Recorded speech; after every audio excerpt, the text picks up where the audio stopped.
This episode of the Old Dogs REI Network is brought to you by Mino Studio.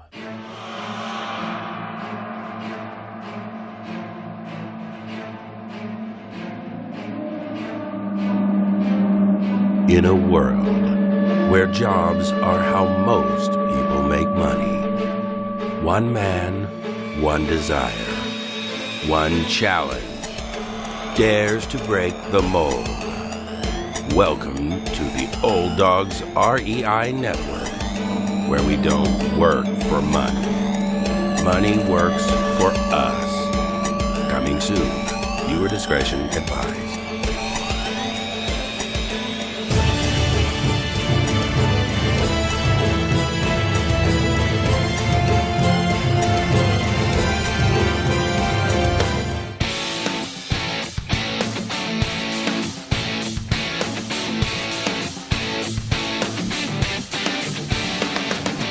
Welcome to the Old Dogs REI Network, where cash flow is king.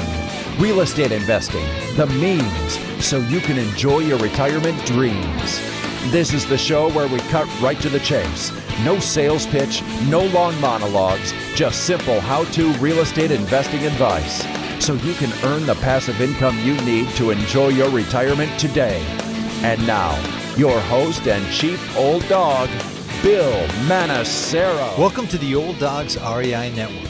I'm your host, Bill Manacero, and this is a show where 50-plussers and anyone else who wants to join us get solid, no sales pitch real estate investing advice to help generate real cash flow. This podcast airs twice weekly on Mondays and Fridays, and if you aren't already a subscriber, go to iTunes, type in Old Dog, spelled D-A-W-G, find our podcast, and subscribe. Well, we've got a very exciting guest today, a young guy that has done a lot in his young life here. His name is Erik Stark, and he's a real estate entrepreneur, educator, marketer, uber cool dad, I love that one, and dedicated husband of 14 plus years.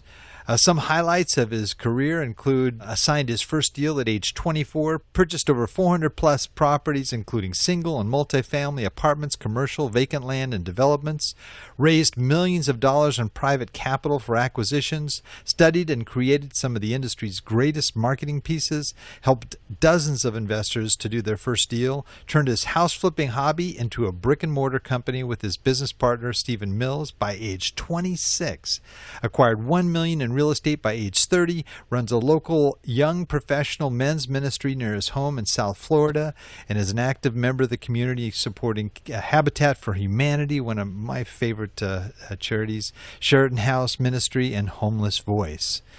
Woo! Erik, you've done a lot in your short period of time here, and well, welcome to the Old Dogs REI Network.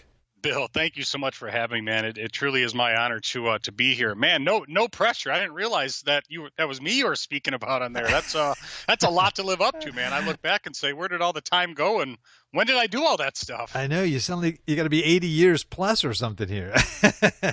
Just turned 35 a week ago, but it was strange. I was telling a lot of my colleagues we were actually on a charity event the day of my birthday, and I said, man, it's only been 35 short years, but I truly feel like I'm turning 70 soon. Yeah, real estate will do that to you. Yes, sir. Yes, sir.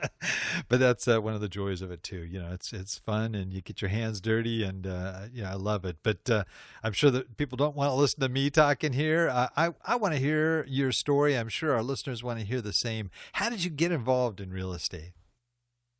You know, it's a pretty boring story, Bill. When I literally, the day that I graduated from high school, I walked into a real estate one brokerage, responded to an ad that they had off of a newspaper for free training, and I went in, slapped down my money, signed up for the class, and 48 hours later, I received a call from the lady, and she said, "Sorry, I have to cancel the class. There wasn't enough people that signed up." And like I had always had these dreams of going right into real estate, kind of from high school, and it literally it was like a shattering of my dreams in one split second of that phone call. And it just was like that tap on the shoulder that says, maybe it isn't for you. Let's go in a different direction. And at that point, I had entered into the automotive industry. So long story short, I ended up working my way into a partnership for an auto detail shop. That led me to buying and reconditioning and reselling a lot of cars. Then we eventually put together a car sales lot. So I've kind of been a flipper my whole life. Even before I got into real estate and even before I was flipping cars, I used to, pick bikes out of the garbage and fix them up and rent them to my friends or sell them off to my friends. And I did the same thing with dirt bikes and four-wheelers. One day when I was managing the auto detail shop, I had an old friend from high school come and visit me one day, and he was doing real estate mortgages. And, I started talking to him about what it was like running the detail shop, and we started talking about write-offs and taxes and, kind of what I was experiencing as an entrepreneur. And I didn't even know what that word was at that time. But my business, my now business partner and I had set out back then to, he was going to venture away from mortgages. I was going to step away from the auto industry, and we both went back into the real estate industry to obtain our licenses. And within the first 3 months, we realized that we are like the absolute worst, most horrible realtors anybody would ever want to deal with. So we slowly, we were just horrible. Like, we didn't like floor time. We didn't like cold calling. We quickly learned that we loved the investment side of real estate. So it was, kind of at that point that we made like a tough decision to kind of, leave that brokerage lifestyle and kind of walk away from, the comfort zone of having all this training, kind of handed to us for that world. And, we set right into buying real estate. I officially did my very first deal. I wasn't even a partner with my partner at that time. But in September of, I believe, 2007, my wife was taking care of a lady that she did home care for. And one day my wife came home crying, and she was like, my client passed away. It's very hard for me. And like, there was some items that this lady ended up giving to my wife. And when we went over there a few days later to pick up some of those items, I was wearing a We Buy Houses shirt. And it was a shirt that was given to me by a local RIA club, because I was just trying to, play the ropes and get in the game. And I was wearing this We Buy Houses shirt. And the guy pulled me aside, and we ended up having a conversation. That led to me putting that deal under contract. And I scrambled like heck to find a buyer, and everybody was coming in at, a lower price than what I offered. But, lo and behold, we got the deal done. I made my first $5,700 assignment fee on a deal, and I was absolutely terrified. I remember writing the $1,000 earnest money like, man, if this guy cashes this thing, this might have a little bit of an impact on my personal life here. I hope that check clears. And, Bill, I'll never forget sitting at the closing table and just staring at that check, realizing that I had to work for almost a whole quarter to make those kind of, finances. I had to flip a lot of cars. I had to be glued to my detail shop nonstop. That was kind of my entryway into the real estate business. And, it took me right around 12 months to actually do my first deal. Wow. Now, did you have any prior training how to wholesale or flip houses there? So I had bought Steve Cook's Wholesaling Houses for Fast Cash. It was my first home study course that I ever bought, but it doesn't really teach you the ins and outs. And keep in mind, I've had a lot of experience, flipping cars at this point. I understood the metrics, the dynamics. I know how to buy low, sell high. But this time you're talking several commas, lots of zeros, lots of liability, insurance, things like that. So it was a totally different dynamic than just buying cars, reconditioning them, and reselling them. So no, to answer your question, I had virtually, no experience except for watching, the timeline on, YouTube videos or home study courses. But I didn't know negotiation. I didn't know title work. I didn't know, values and ARVs. And I really wasn't familiar with the language. So I entered the industry totally blindly and kind of learned as I moved along. Yeah, isn't that the truth? I mean, I think the real education starts, with your first transaction, for most folks. I mean, you can read all the books you want and you can go to the workshops and everything else. But really, I think the education really starts. I think at least for me, it did, when I signed that first escrow papers, that was boom. That was a whole new adventure that I hadn't anticipated. So. Yes, sir. I can relate. That's really interesting. I don't know if I've ever heard of Abby Goldthar. I think he's out of Texas, but he was a guest on our show and also a real avid investor. He also started flipping cars to get into real estate, but he was into classic cars, so he'd get these like '65 Mustang convertibles and just totally trick them out or whatever, and then just and then the profits he was making from those, he started in real estate too. So it's interesting. Yeah, it's similar start there. Definitely. So you started off obviously wholesaling, right? In the beginning. I mean, is that where you stayed most of the time, or it looks like you've got into a lot of different areas from there? How did that kind of evolve? Yeah, so my very, very first deal that I ever did was on my own. That was done in September 2007. And I had worked with a couple of investment companies between then and April 2008. Well, in April 2008, I officially joined a partnership with my high school locker buddy. That was my buddy who was doing mortgages. And we officially started our own company together April 18th, 2008. And that year we went on to do our first 35 deals, all wholesales, assignment REO deals, and we profited, just over $250,000. And it was very fascinating to do 35 very, very rapid paced deals our first 8 months of business. And then moving on to 2009, we ended up doing somewhere in the high 80s between rehabs and wholesales. The year 2010, we did somewhere in the low 90s. 2011, we did right around the mid 90s. So our first couple of years were very, very high volume, low priced, quick turn splash and dash wholesale assignments, some renovations and stuff like that. So we kind of went from like, how do we get into this industry to like, oh my gosh, we need to put the brakes on here and kind of figure out exactly how we get a stranglehold on this, just because the conveyor belt was turning so fast. Yeah, and you were, right in the peak of it, 2008. Gee whiz. Yeah. That was just it was like wholesaler's heaven there. Yes, yes. Man, the good old days. Yeah. So was there a point where you're kind of going, wow, this isn't going to last forever, or, it could change, or where you started to change maybe your strategies a little bit? It did, Bill. We in late 2011, 2012, as the foreclosure inventory started to dry up a little bit, we were very quick to pick up on direct mail in 2012, just because we began to recognize, I don't know what it was, if we just seen the deal spread shrinking, if we seen the deal flow turn down a little bit, we noticed that there was a couple of patterns where we just weren't doing the level of volume or turning the numbers that we needed to. So we started to pick up on the direct mail train at the end of 2011, and in 2012 we entered into kind of a whole new business model. We had a gentleman who responded to one of our mailers one time, and he had an old farmhouse that was built in the middle of two lots. And I remember going back to my business partner, telling him that we had this deal locked up for like $65,000. And he was like, we got a lot of projects going on right now. He was like, a farmhouse is just, you're going to have to deal with a lot of historic issues. Maybe we're better off just assigning this one. And I ended up texting one of our best buyers, and he came back, and his price was like literally like $1,000 more than what our price was. And I'm like, man, what is going on? Like, where are the margins going? Like, this is an off-market deal that nobody has access to. People usually pay premiums for this.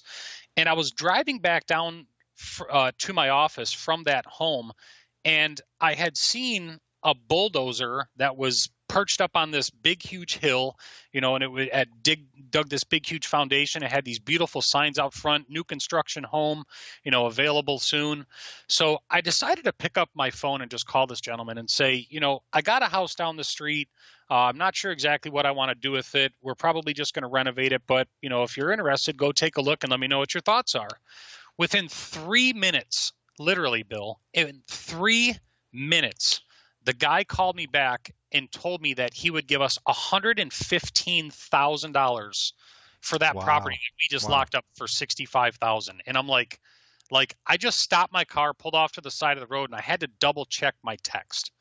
I'm like, how do we go from somebody offering $1,000 more than where we were at to now having somebody wanting to give us 50,000. Like, he didn't know what we had it under contract for. He came up with the price of what he told us he was willing to. And I like that, because normally I'm used to being the guy that gives a price, and now I got to worry about people beating me up and backing me down on price.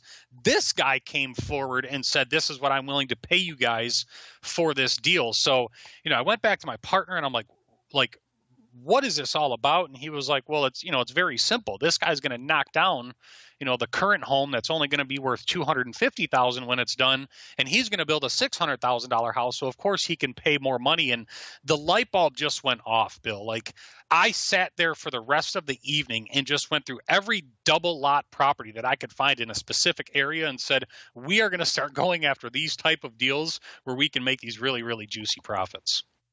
Wow. So you get very, very targeted, as opposed to sort of a mass mail, direct mail effort where, you're trying to find folks that are distressed or issues like that, and going, big lots. Yeah, big lots. Finding big lots. Really interesting. I mean, that was pretty insightful. I mean, seeing that bulldozer up there and to think, well, let me go to the developer here, and man, I mean, that was wow, a sweet deal. That's great. So how long did that last, going for that kind of an approach?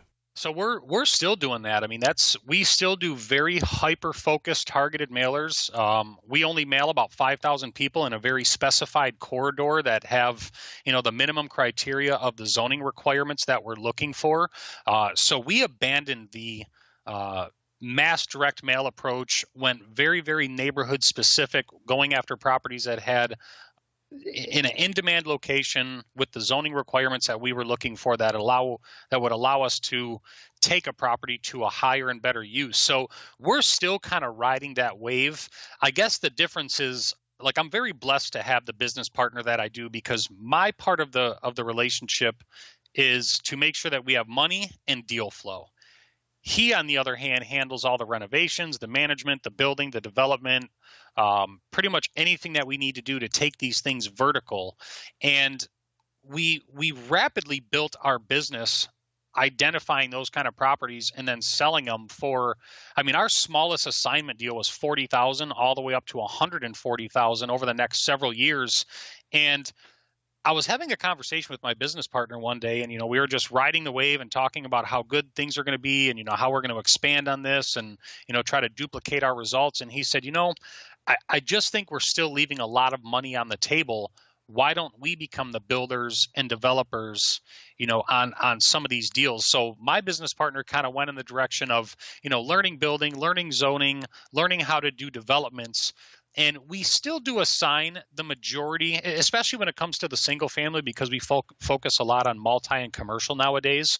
But we're still in a very large development market. There are cranes in the sky, more than they've ever been in the last 10 years. So we still, assign properties to builders and developers, but we walk around properties a lot more thoroughly than we used to. And we know that our absolute worst case scenario is we get to assign this thing for a very, very large fee. And as much as I love to get, very, very large paydays from developments, these paydays take a very long time to come to fruition.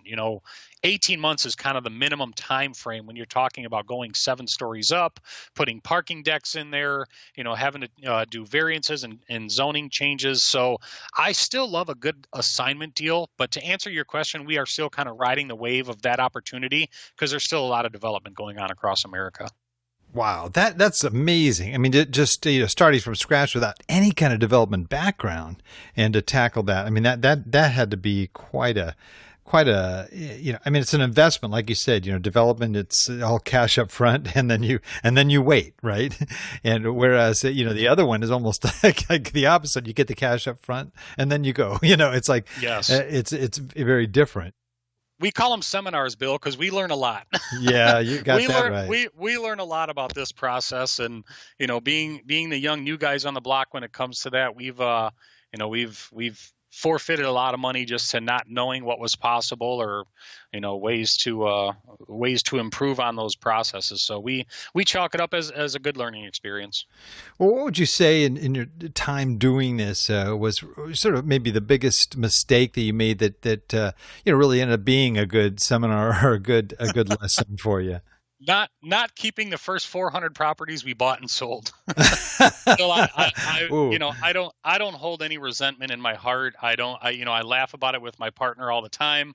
I tease my family. We would be at a whole new level of significance in our life right now had we held on to even 1/4 of the first batch of deals that we went through. I mean, back in the day, we were buying, and these were not in war zone areas, but we were buying properties in B and C class neighborhoods anywhere between $10,000 and $50,000, and now those things are worth anywhere between 100 and 2.25. And you're buying them for 10 grand. They rented for 1,000.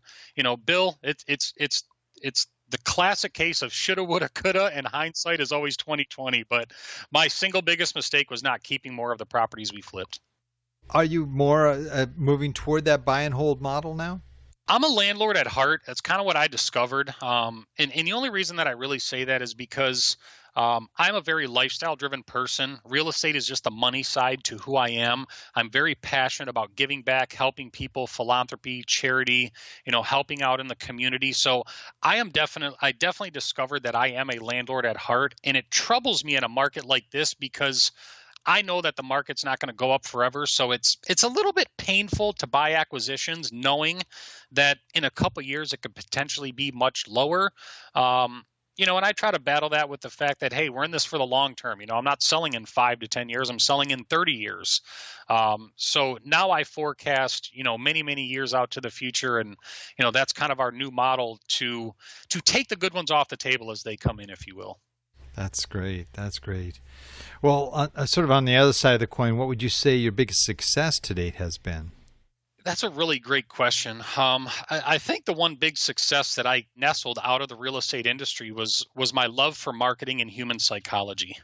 I've just become absolutely fascinated, and it's taken me down a long rabbit trail of my life to help discover what makes people tick, what makes people respond. Why do people say yes after letter 13, not letter number 6?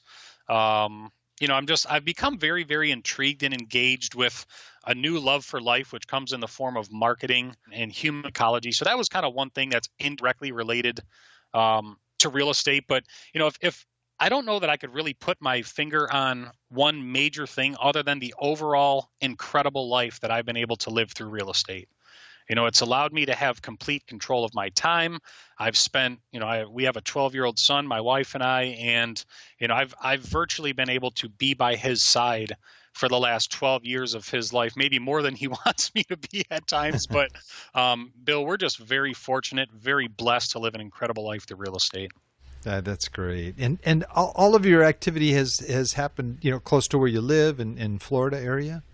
Actually, it's in Michigan. So, okay. I started investing in Michigan, which is where I was born at. And then in 2013, my family and I picked up and we relocated down here to South Florida. And then I still travel up to Michigan, pretty much every month just to make sure, projects are still moving along, relationships are still good with our lenders and our brokers and our team, and everything is still moving forward. Oh, so is your partner located in Michigan?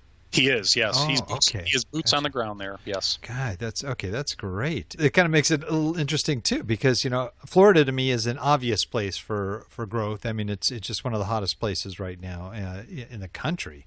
Yes. But Michigan, a lot of mixed feelings about Michigan, and but yet I hear there are amazing opportunities there. Would you mind just kind of addressing that a little bit? Yeah, so we, the grandfather of the Americas has definitely been getting kicked while he's been down a little bit. We had a slump, and a lot of people moved out, and a lot of corruption was going on in the city of Detroit. But, Bill, if I were to slap a blindfold on you and put you on a plane and not tell you where I was going to land you, and I got you right off there, 3 in the back of an Uber, and took you on a tour of the city, you would be absolutely amazed at how vibrant it has become in downtown Detroit, and it's just sweeping outward.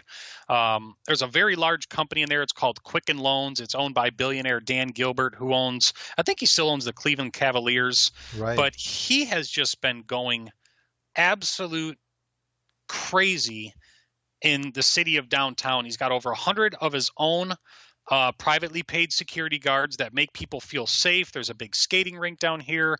I think it just got voted like number 3 best lunch in all of them, the United States of America, to eat at Campus Martius. He's buying buildings. He's knocking them down. He's encouraging tech companies and businesses to, leave New York, walk away from Wall Street, California, come to Michigan.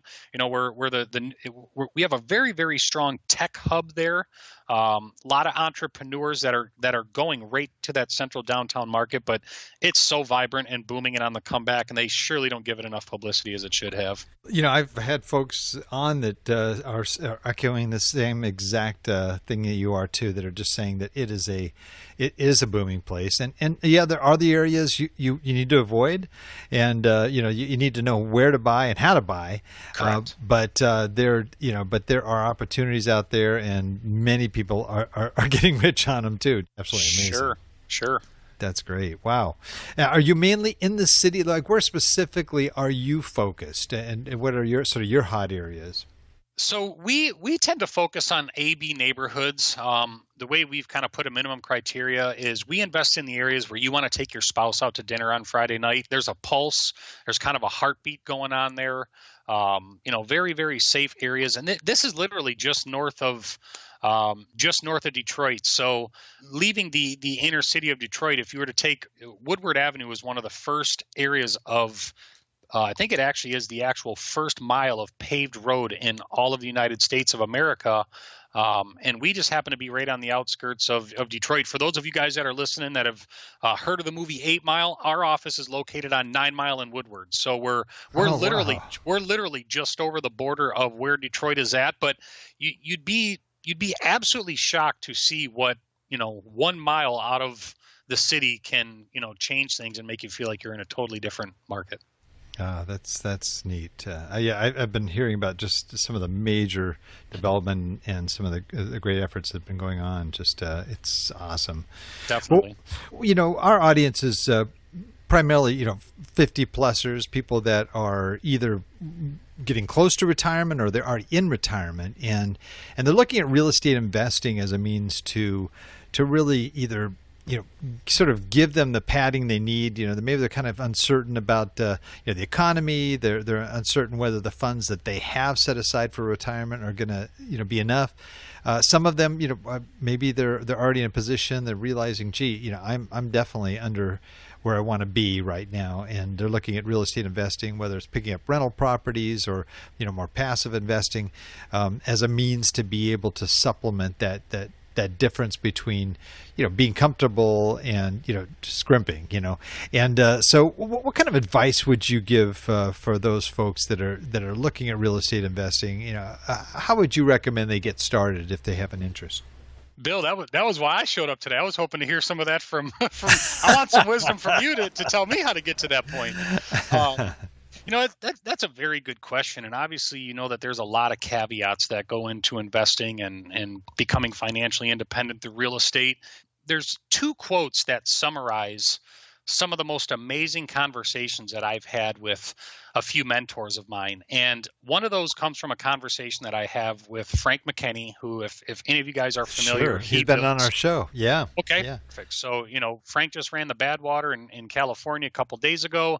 He builds, multi-million-dollar mansions right here, kind of in our backyard. And I was having a conversation with Frank one day, and I said, Frank, if you were to, project into my brain, something that really just kind of sits on your heart and that maybe doesn't eat away at you or you're not regretful about it, but what is one thing that you would tell the 35-year-old Frank McKinney? And, without even hesitating, he looked right into my eyes and he said, risk sooner and more than you are comfortable.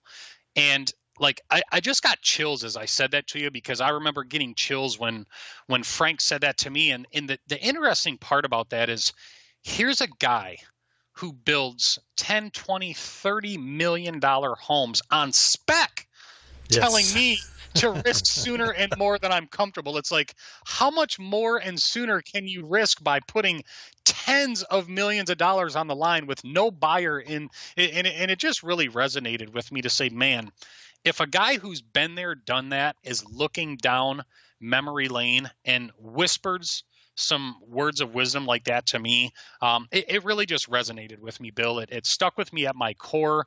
Every time we're looking at something and I'm like, oh man, how is this going to work? What if it goes sideways? I just have to go with what he kind of whispered to me that day and said, we just got to do it. So risk sooner and more than you're comfortable. And I guess to kind of adversely put that quote at ease, I was having another conversation with a guy who's Rick Sheffrin. He's a big internet marketer. I was having a conversation with him one day, and he evaluated our business. He was looking at some things, and he says, Erik, you need to stop chasing opportunity and work a strategy. And it kind of just it resonated with me because, back when we were doing high volume, we were chasing short sales, foreclosures, REOs, listings, probates. Wherever the opportunity came up, we chased it. Nowadays, we strictly work a strategy and we don't chase opportunity. I wonder if at times are we missing big deals out there, but it feels really, really good knowing that we do have a pretty consistent pulse on the areas that we know we can extract some good profitable deals from. So that would be kind of some of the advice is risk sooner and more than you're comfortable, and work a strategy, don't chase opportunity. I like that. I like that a lot.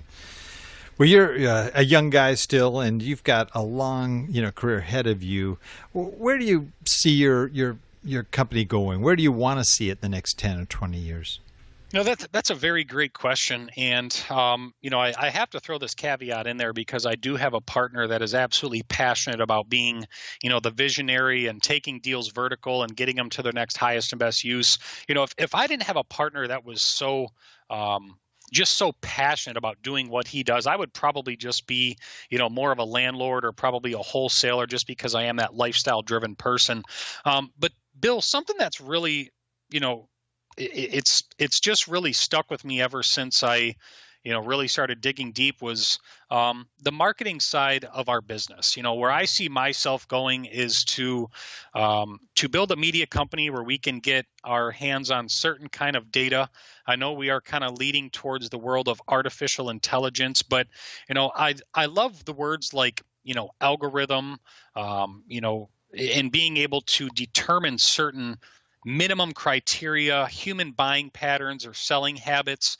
So I can always try to put a pulse on, where does our next major opportunity come from? I'm always trying to figure out how can we, create profits on demand, but do so in a way where we kind of know exactly what we're stepping into. So one of the things that I think is going to be a very, something that's going to be near and dear to my heart is to keep a very close eye on marketing and be at the forefront of where, in a positive way. I know this artificial intelligence has some scary intentions at times, but I've really become a very passionate person of understanding what makes people tick and how can we buy more deals by understanding what makes human psychology, work at its finest.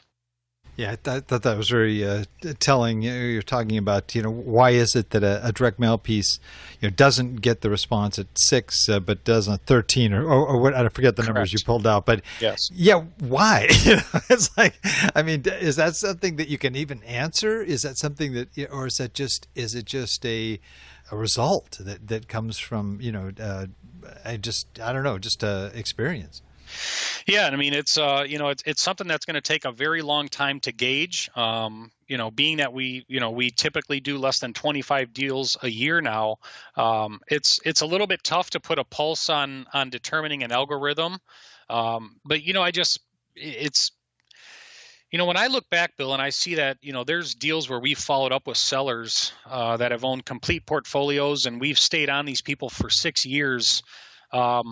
I'm just so curious to know, why is it that it takes me following up over and over? Even though I've mailed these people over and over and over, why does it take a phone call? And again, I don't know the answers to that. That's why I'm so passionate about it, because if I knew it, I could just systematize it, hand it off to somebody, and it would be done. But I'm still trying to learn, what is it that makes these people finally give in and say, damn it, Erik, I'm tired of receiving your mailers. I'm selling to you now.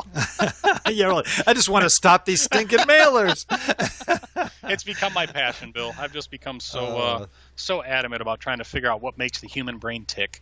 No, that's it. And marketing is all about testing and testing and testing. And, I mean, the better your research, the better your marketing. And so, I get it. Definitely. We kind of zip by here. I'm just, I probably could be going here next couple hours with you. There's a lot of information that you've already provided.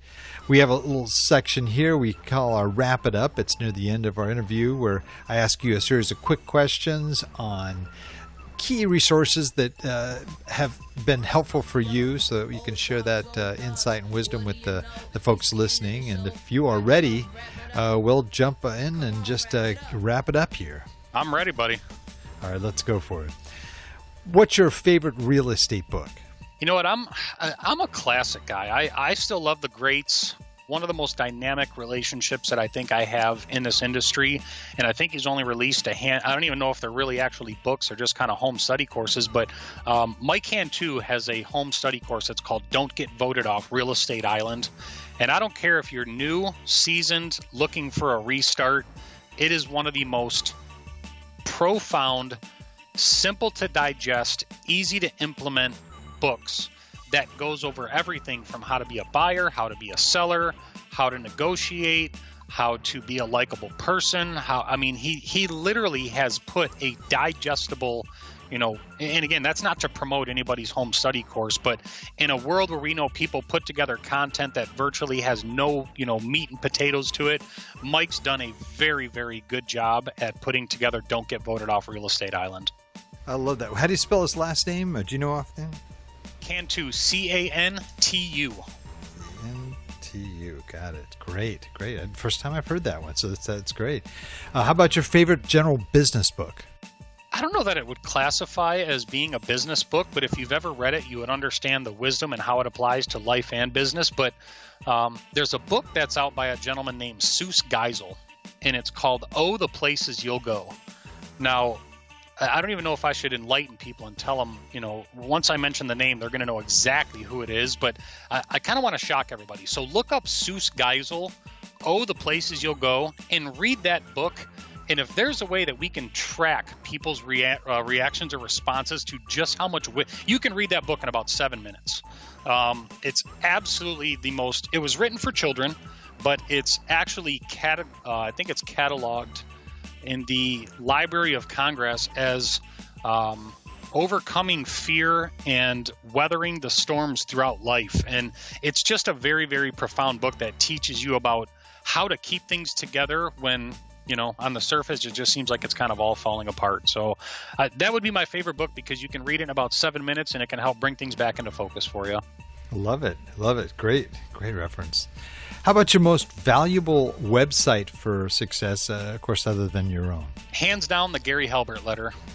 It's by far the absolute most profound website on the internet, I believe, in my opinion. Awesome. How about favorite app? Aside from Instagram? I'm really not a technology guy. I get teased a lot by my friends and peers just because everybody's got these apps and formulas. I think the favorite app that I have on my phone, Bill, is probably my sleep cycle, which tells me when I'm at my absolute most optimum performance as far as my sleep goes. I know that doesn't have anything to do with real estate, but I love my that's sleep interesting. cycle. What is it called? It's called Sleep Cycle. Sleep cycle. That is amazing. That's great. It shows you when you're at your peak during the day. Oh, that is really funny. Wow. You can set a range so if you say, okay, well, I want to get 7 hours of sleep every single night, it'll have an alarm that says, okay, well, you need to go to bed at this time. And then what it'll start doing is it will release certain kinds of very, very light tones, at 4:30 in the morning to see if you're in a really, really deep sleep, you just won't wake up to the tune and it'll allow you to keep sleeping. And then in 15 more minutes, it'll try it again, because if you're in a light sleep, we all know what it's like to wake up tired. And in so many cases, it's not that you didn't get enough sleep. In many cases, you've gotten too much sleep. So I absolutely love my Sleep Cycle app, and I live by that thing. That's Sounds great. crazy. Great. I love it. How about favorite quote? I got to go biblical with this one and go right with Luke 12:48, and that's, to whom much is given, much more is required. I love it. Favorite here, that's for sure.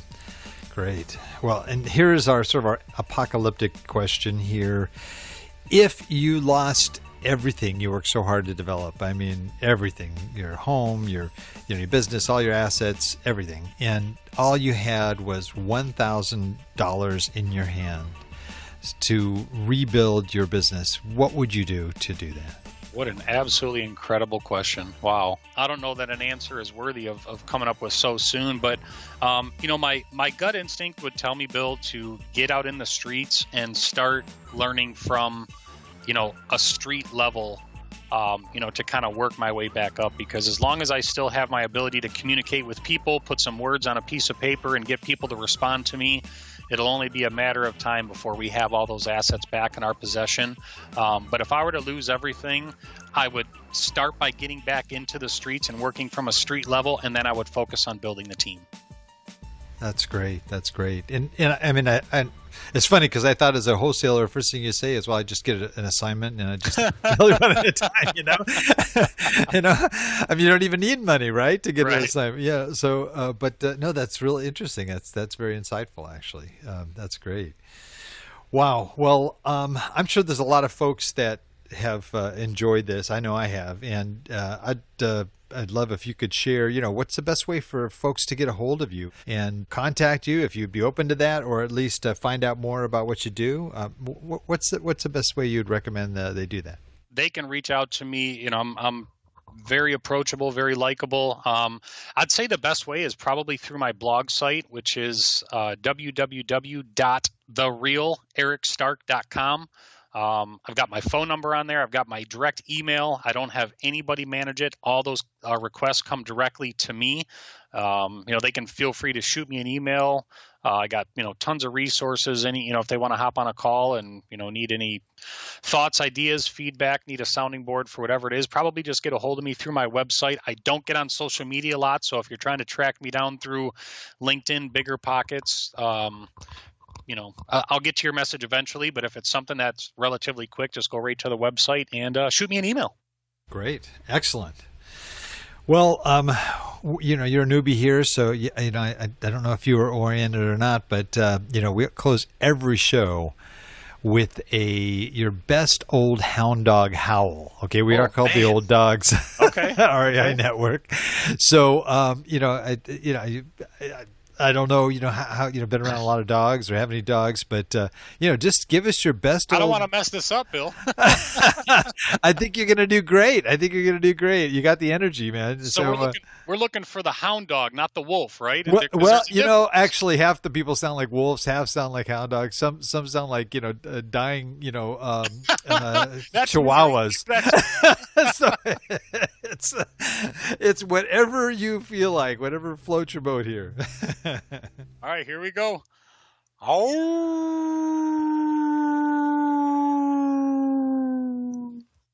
Now that was a hound dog howl. That was definitely, I felt like I was, back in Louisiana or something. Not that I was ever living there or anything, but it sounds like something I would hear in Louisiana. Great bass on that one too, man. I know you must be in a choir or something because good tone, definitely on key. It was great. We may have to end up entering that one in our Golden Howl Awards, annual, award here. So you never know. Well, Erik, thank you so much for being with us. I really appreciate it, man. You got a lot of good stuff to say, and I think there's just a ton of information there that people can really use and take home with them. So, just thank you on behalf of our listeners and all us old dogs out there. Thanks a lot. Thank you for the opportunity to give back, buddy. It was my pleasure. It's our pleasure. I also want to thank our old dog listeners out there too for joining us. I know there's a lot of other things you could be doing right now, but the fact that you've taken the time to join us, to sit down, and just to listen to this show really means a lot to us. Please note everything that we talked about here. It's all going to be outlined in a lot of detail, including links to the references that he made, including his blog and website, what have you, so that you can find out more about this interesting young guy named Erik Stark. We just invite you to look for the show notes in our olddogsreinetwork.com/blog. You'll see the show notes there, and just look for the podcast with Erik Stark. Well, that's the show for today. Remember, cash flow is king and real estate investing the means. Until next time, keep moving forward, and may God bless. Thank you very much for visiting the Old Dogs REI Network. We would greatly appreciate if you would stop by iTunes and let us know what you think of the show. We would love if you could subscribe to the podcast, give us a 5-star rating, and write a review. The more ratings and reviews we receive, the more visible the podcast will be to others. Thank you.